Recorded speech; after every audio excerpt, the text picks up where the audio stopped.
बताते हुए खुशी हो रही है। पिछले सत्र में जो पहला सत्र चला, पुनः मैंने उसे कुमाऊनी, गढ़वाली, जौनसारी भाषा को हमारी भाषाओं के, हमारे संविधान के 8वीं सूची में रखने के लिए पुनः उठाया है, जो स्वीकार भी हो गया है। जो आपने कहा अभी अवतार जी ने, वो स्वीकार भी हो गया है। ईश्वर ने चाहा तो मुझे बहस करने का उसमें मौका मिलेगा, तो उसमें क्या पता, कौन जानता है। सब तो ईश्वर के ऊपर है। ठीक हो जाए, हमको हमारी भाषाओं का ज्ञान हो जाए, हम आ जाएं उसमें। हिंदी तो हमारी कॉमन भाषा है और उसके साथ कुमाऊनी, गढ़वाली, जौनसारी आ जाएगी, तो बहुत सारी चीजें अन्य लोगों को भी सुविधा हो जाएगी। पर हमें कोशिश भी करनी चाहिए कि हम अपनी भाषा को अपने जवानों को सिखाएं। कई जगहों पर क्या होता है, मैं पूछता हूं कि भाषा आती है? नहीं जी, नहीं आती है। हमारे बच्चे बाहर पढ़ने लगे, ऐसी संस्कृति में आती नहीं, तो मैं उनसे कहता हूं सीखो। मैंने अपने बच्चों को कॉन्वेंट में पढ़े या कहीं भी पढ़े, अच्छी अंग्रेजी, हिंदी सब जानते हैं। सबसे पहले मैंने भाषा सिखाई।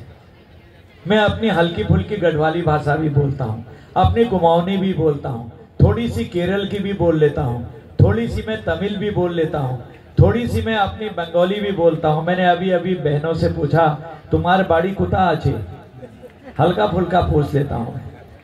तो भाषा तो भाषा है, उसको सीखना चाहिए, अच्छी बात है। अंग्रेजी भी सीखनी चाहिए। अंग्रेजी तो सब जगह ऐसी बना गया अंग्रेज कि वो भाषाओं की माता जैसी लगती है। हम हिंदी में बोलते हैं तो समझते हैं इंप्योरिटी कॉम्प्लेक्स से आता है। क्यों भाई? हम जब हिंदी बोलते कोई अंग्रेज उसको लौह पथगामिनी किसे कहते हैं, कर्ण लिपट, नासिका चिपट, नेत्र दर्शक यंत्र, चश्मे को कहते हैं हिंदी में। बोल दे कोई, कौन जानेगा? अगर मैं अंग्रेज से कहूं hello hi, where is your कर्ण चिपट, नासिका लिपट, नेत्र दर्शक यंत्र, वाई वाई व्हाट व्हाट कहते रह जाएगा।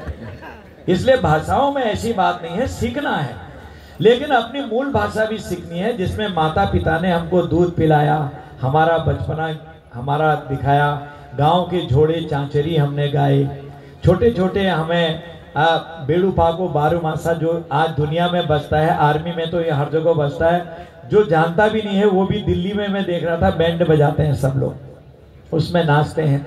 तो उस भाषा के कुछ शब्द, कुछ अच्छा हल्का फुल्का बोलना, समझना हम सबको, ये भी हमारी संस्कृति है।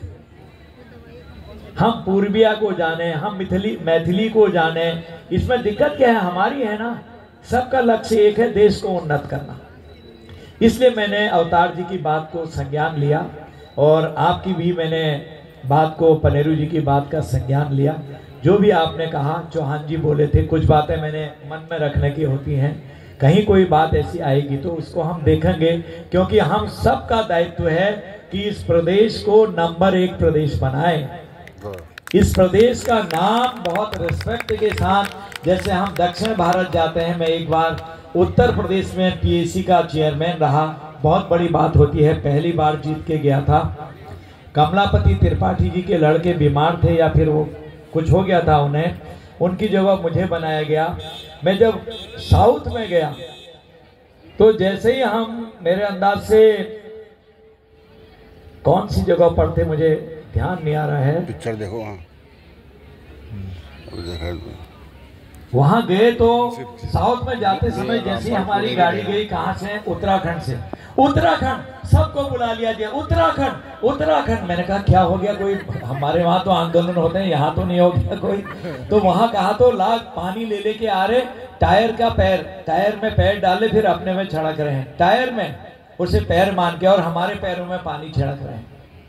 तब मुझे अपनी देवभूमि का स्मरण हुआ। प्रभु, हम तो पापी हैं, क्रोधी हैं, कामी हैं, कभी कभी आपस में झगड़ जाते हैं हम लोग, एक दूसरे को समझते नहीं। प्रभु क्या कृपा है, यहाँ जन्म लेने का कितना बड़ा है, कितना बड़ा। जैसे अयोध्या से कोई आते हैं तो लगता है राम जी आ गए, काशी से आता है तो शिव जी आ गए, महाकाल से आते हैं वहाँ के पुजारी तो लगता है महाकाल जी आ गए। तो वैसे ही हमें जब लगा तो लगा उन्होंने 4 धाम से आए हैं, गंगा यमुना के देश से आए हैं, जो उद्गम स्थल से आए हैं, जो देश नहीं दुनिया में आज जिनका नाम है, और गंगा आज राष्ट्रीय नदी के रूप में उनको हमने बहुत बड़ा मान्यता दी है, उसे स्वीकार हुआ है। तो वो लोग इतनी पवित्रता से इतनी सेवा करते रहे, 2 दिन तक अपना काम भी करते थे। मछुआरे और नाविक ऐसे नमस्कार करके, झुक के नमस्कार करने रोज दरवाजे पर, जैसे महंतों के जाते हैं, संतों के जाते हैं, खट खट खट हाथ जोड़ना चाहते साहब। मैंने वो पीएस से कहा, यार हम तो कुछ ऐसा है भी नहीं, उसका सब रिवाज है, आपको स्वीकार करना है। तो मैं भी बड़े प्यार से स्वीकार करता, हमारे साथी भी करते थे। बताइए कितनी बड़ी आस्था है हमारे वहाँ।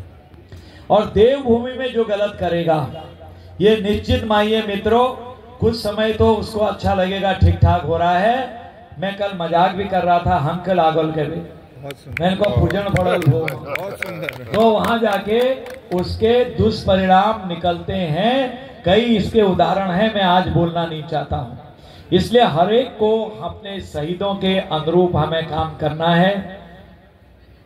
जिस प्रकार हमने राज्य लिया उसको याद करना है, शहीदों को कभी भूलना नहीं है। और अगर कहीं गड़बड़ कहीं हो रही है तो उसको बोलने में हिचकिचाहट भी नहीं करनी है, सिर्फ मर्यादित भाषा में, क्योंकि सरस्वती का वास वाणी में जरूर होना चाहिए। चौबे कौवे, एक चौबे जी थे, एक चौबे का कौवे, एक ने कहा चौबे जी, उसने कहा कहिए जी। वाणी ने विश्व युद्ध करा दिए, वाणी ने परिवार तोड़ दिए, वाणी ने पिता पुत्र में गोलियां चला दी, वाणी ने माँ बाप का तलाक करा दिया, पति पत्नी का तलाक करा दिया, वाणी ने भाईचारे में दरार डाल दी, वाणी ने गांव गांव में दरार डाल दी। वाणी के कारण ही कई पार्टियां बनकर आपस में लड़ते रहती हैं। इसलिए वाणी संयम भगवान हमको दें। सरस्वती माँ हमारी वाणी में विराजमान हो माँ, यह आशीर्वाद भी मैं मानता हूं कि हम कोई क्रिटिसाइज अपने विपक्षी का भी करें, संतुलित भाषा में करें, मर्यादित भाषा में करें, यही प्रजातंत्र है। पति पत्नी भी अलग अलग दल में होते हैं, बेटा भी अलग हो जाता कभी। घर आते ही पत्नी कहती है आ गए, अरे तुम जल्दी आ गए यार, क्या बोल गई तुम आज, इतना बोल दिया हमारी पार्टी के बारे में, ओ हो, तुम बहुत अच्छा बोले। जैसे आप क्या बोले हमारे नेताजी के बारे में, पति पत्नी। अच्छा आप हाथ मुख धोया, बेटा आ गया, वो दूसरे दल में था। बेटा यार मम्मी पापा आप तो पता नहीं क्या समझते हो, हमारा नया दल है, हमारे पीछे पड़े हुए हैं आप, अरे यार जल्दी आ, हाथ मुख धो जल्दी। और तू कैसा बोल रहा था हमसे, अरे जरा मर्यादित तो बोल। नहीं मैंने आप शब्द नहीं बोला, मम्मी पापा मैंने कुछ नहीं कहा, चलो जल्दी तैयार हो। और तीनों लोग खाना खा रहे हैं, कल सुबह फिर अलग अलग गए अपनी पार्टी में। ये स्वस्थ डेमोक्रेसी है, इसको कहते हैं स्वस्थ राजतंत्र, राजतंत्र नहीं प्रजातंत्र। इसलिए हमको वाणी पर संयम रखना बहुत जरूरी है।